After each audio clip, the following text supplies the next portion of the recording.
अहंकार इंसान की आत्मा में लगा वो दीमक है जो उसे भीतर से खोखला कर देता है और उसे एहसास तब होता है जब इमारत गिरनी शुरू होती है।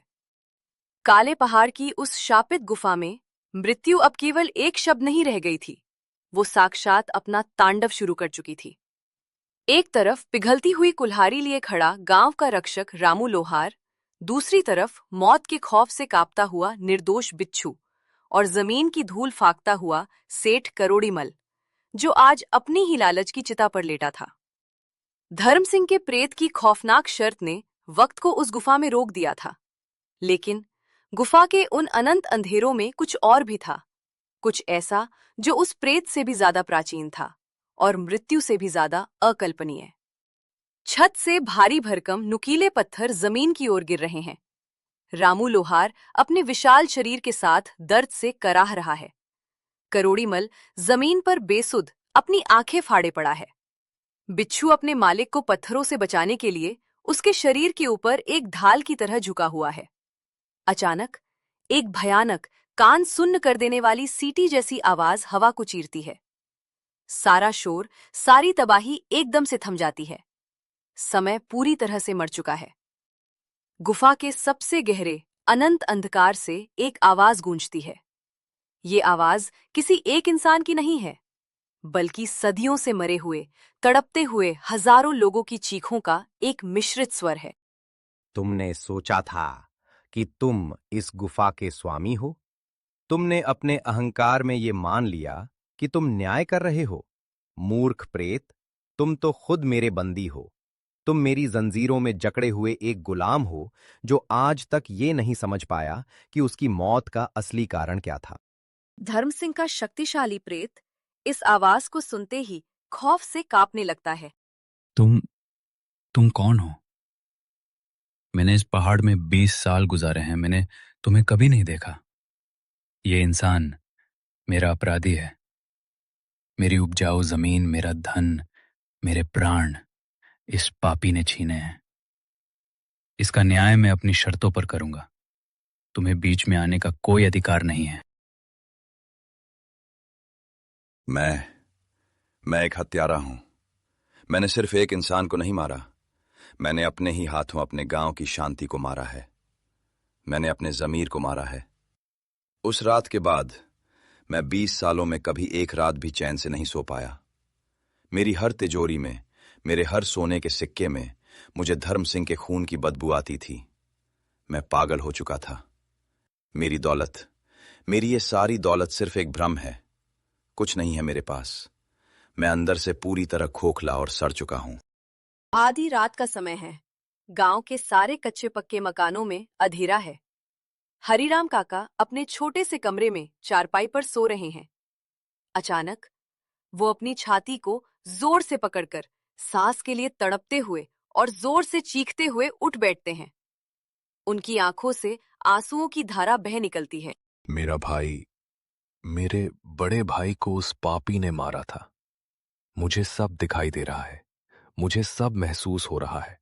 वो कीचड़, वो पत्थर, उसके सिर से निकलता हुआ खून। वो कोई जंगली जानवर नहीं था, वो कोई हादसा नहीं था। करोड़ीमल, तूने मेरे परिवार को बर्बाद कर दिया।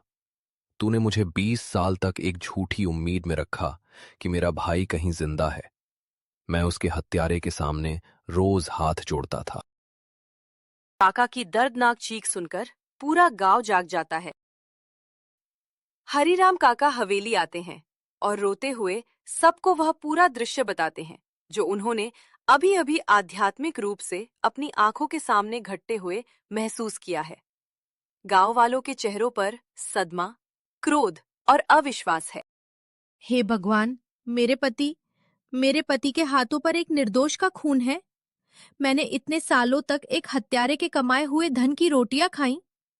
मेरे मासूम बेटे की रगों में जो अन्न दौड़ रहा है, वो एक हत्यारे का पाप है।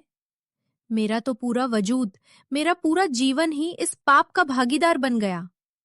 हवेली की ये दीवारें मुझे खाने को दौड़ रही हैं। रोने, विलाप करने और छाती पीटने का समय नहीं है माया।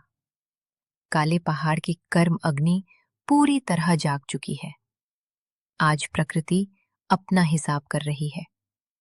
अगर आज रात उस पहाड़ पर न्याय अधूरा रह गया, अगर पाप का घड़ा पूरी तरह नहीं फूटा, तो वह काली शक्ति हमारे पूरे गांव को अपनी लपटों में निगल जाएगी।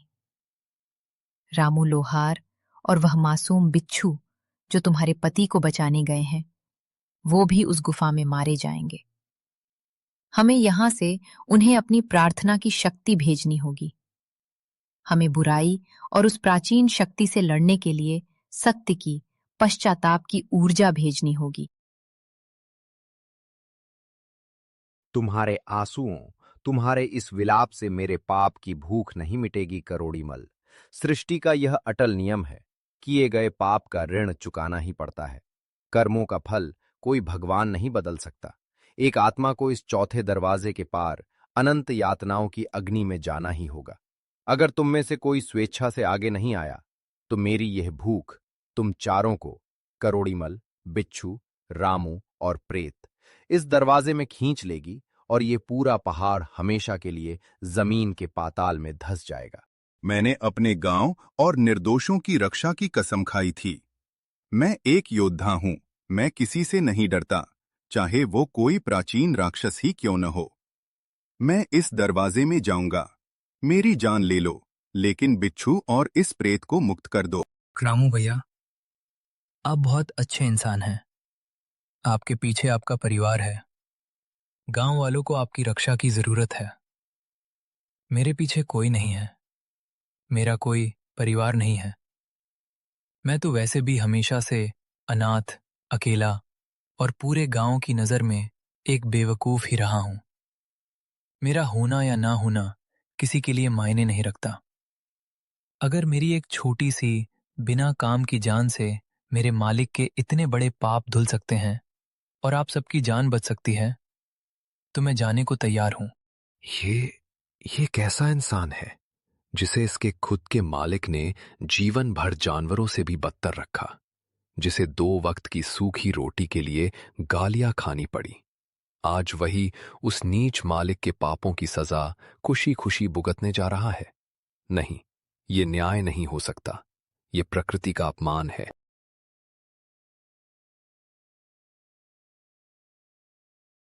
जो 20 सालों से एक डरपोक, अत्यंत लालची और महास्वार्थी इंसान था, जो 1 पैसे के लिए किसी की भी जान ले सकता था, आज उसकी आंखों में कोई डर नहीं है। आज उसकी आंखों में सिर्फ एक गहरा, सच्चा और दर्दनाक पाश्चाताप। वह अपनी जगह से पूरी ताकत से उठता है, दौड़कर आगे जाता है। मुझे माफ कर दे मेरे बच्चे, मुझे माफ कर दे।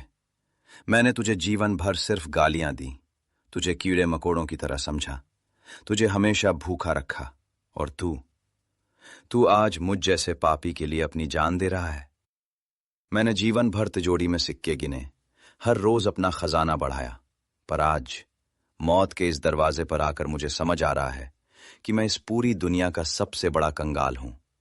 इंसान का असली खजाना तिजोरियों के अंधेरे में नहीं चमकता, बल्कि वो उन लोगों के दिलों में होता है जो उससे निस्वार्थ प्रेम करते हैं, और मैंने वो खजाना कभी नहीं कमाया। मालिक, आप ऐसा मत कहिए। मैं आपका सेवक हूं। आपकी रक्षा करना मेरा धर्म है।